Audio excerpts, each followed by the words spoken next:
Right, here I'm going to try and run you through in 2 minutes what setup I'm using as a colorist and the breakdown or short brief breakdown to this grade on this wedding video here.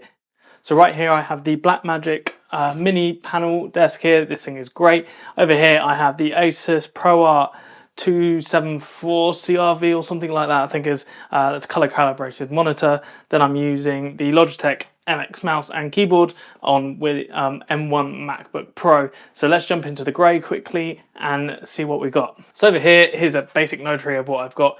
Here I've got my noise reduction, my input device transform and my output device transform. I like to use these because I like to work in a resolve color space. So that looks something like this, and we're converting a S-Log3 image into Rec 709. Then we're converting from that into our Cineon film log.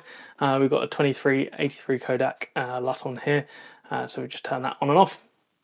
Then I'm going to run you through my node tree for this particular image. So then we got our exposure, which is just my offset.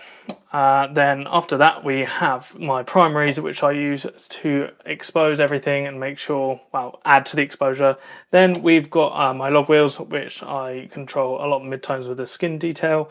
Then my ratio, which my contrast, as we can see here, really nice soft curve on it.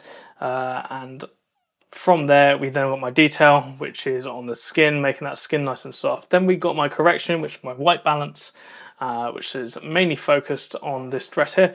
Then my saturation, high key I haven't got on this image. Curves to correct any sort of weird patches I've got going on, any color I want to add in or remove. Then my look. This is a very gentle look on this because it's a wedding, and because of the scene, we didn't want to push it too much. Then we got my skin, which is just correcting the skin tones, and that's a nice solid key on that, as we can see. Then we got my window here, which is basically centralizing around the face, and my window here, which is centralizing around the eyes. We can see both of them there. Then we got a general vignette and an outside node, which then we can add a bit of a high key on the subject. Then the glow, which is the big game changer for me. That just looks amazing, and I use this soft light input for this. And then just play around with the parameters. Grain I'm not using, extra LUT I'm not using, halation I'm not using either, and that is my grading process-ish in 2 minutes, I think.